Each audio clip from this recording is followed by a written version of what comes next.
there are places in the world where there are still elections for judges, and that's not necessarily required. Switzerland elects large swathes of judges, as I understand it. The presiding judge in any case must be legally qualified, but the local surveyor can stand for election for a 4-year period. He probably has to have the backing of a political party.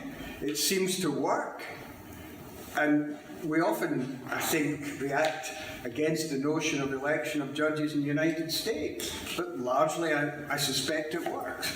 And of course it's a feature of the international judicial system as well. I had to be elected at one stage. I'll come back to that perhaps later. Any other suggestions? Because there are one or two. What about features of the system? Whether it's, well, let me a good listener.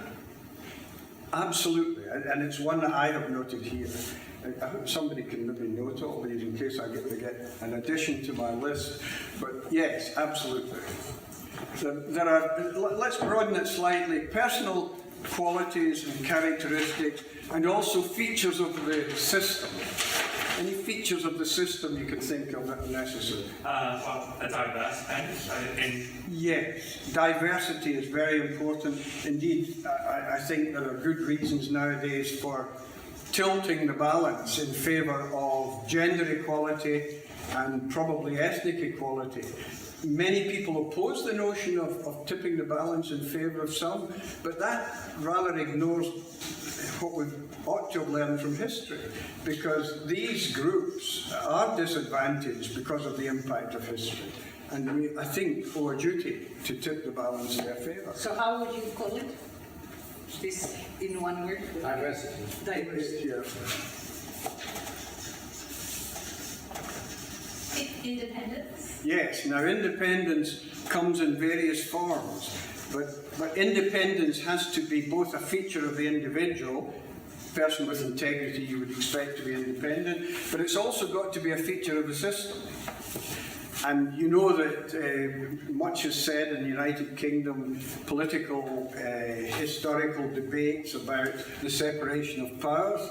I don't claim the UK as the source, but we had one man at the top of the judiciary who was also in the legislature and was also a government cabinet minister, the Lord Chancellor. That's gone. You know, the odd thing about it is that it worked.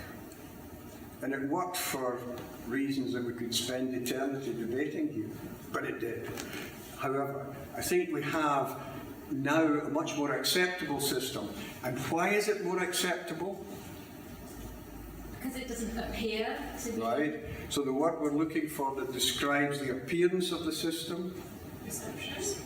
Perception, but transparency, I think, is what it covers more widely what now happens. So instead of, when I was appointed a judge in 1997, I got a phone call from the Lord Advocate in Scotland, whom I had served well as a prosecutor, inviting me to be a judge. In fact, he gave me a choice of 2 jobs.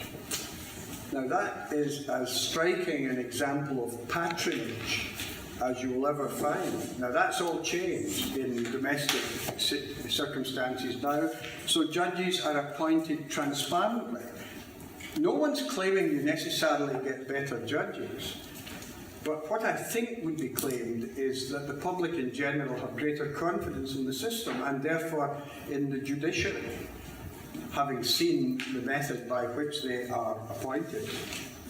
Just with one caveat, I understand that the Lord President, who's the senior judge in Scotland, is currently carrying out some sort of research into why people, senior lawyers, practicing lawyers, appear to have been discouraged from applying for judicial posts.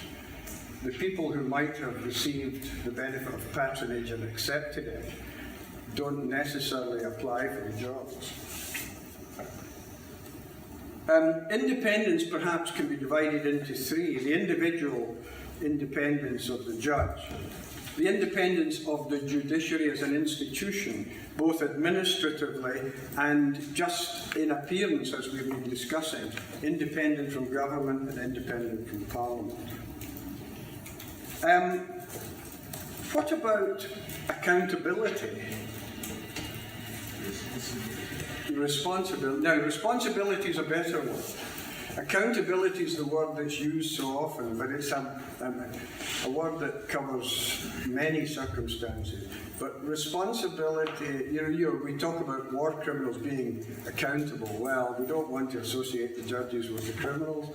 So responsibility, sense of responsibility, I think, is a vital factor. And I'm going to say later that may have been missing in certain aspects of the work of the ICT work. So there's another contribution there. Sorry. I wanted to ask whether you think there's a tension between accountability and independence, and also which would you prioritise? Well, I don't. There is undoubtedly a tension, and I'll say a little more about it. But I don't think it is a question of priority. I think the accountability ensures the independence, and for various reasons, a judge must be subject to disciplinary proceedings for certain things. Got to be seen to be accountable, and that again enhances the authority of the judiciary as a whole. So where they are plainly potential competence, the two principles, I think they work in tandem.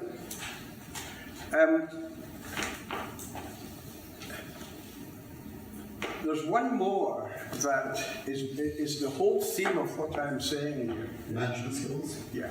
Efficiency is the word I have, but that's the one that's been missing from the suggestion. I can see that you all have your ideas about the basics for judges, but the thing that's been missing in the past, and until recently was missing in domestic proceedings and remains absent in international proceedings, in my view, from my perspective, and I can find that this is very much a personal view, is management. Judicial case management is today an essential component of it's not just the efficiency, it's the effective and efficient operation of a judicial system. Now, I'm deviating slightly, but case management can be done in a number of ways, and those who are practicing or about to be practicing lawyers here will appreciate that. You can actually manage a case as a judge, and you can intervene a lot or call meetings. I was pre-trial judge with Radovan Karadzic, and ultimately got him to speak to me. His position was that anything he was going to say in the course of the proceedings would be said in court, and the court has to allow him a personal appearance every 120 days. In fact, he appeared more frequently. But in between these appearances, there are meetings in the background planning the case. And each time we met, he was invited to comment on any proposal the prosecution had about the case. All of this is being recorded, not filmed but recorded, but it's not in public. He wouldn't speak. And then one day something happened, something was proposed by the prosecution. It was particularly advantageous to him. And I encouraged him to say something about it. What was his view of it, his comment? And he started his response by saying, "Lord Bonomy, I find you irresistible." Now, that may have gained something in the translation, I suspect. But from that point, his attitude changed.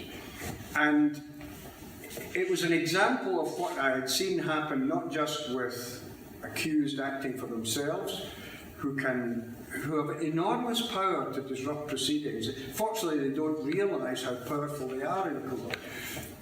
But it's the same with counsel. Eventually, they realise they actually want to please you. You're the person here. There's no jury involved here. They need your verdict.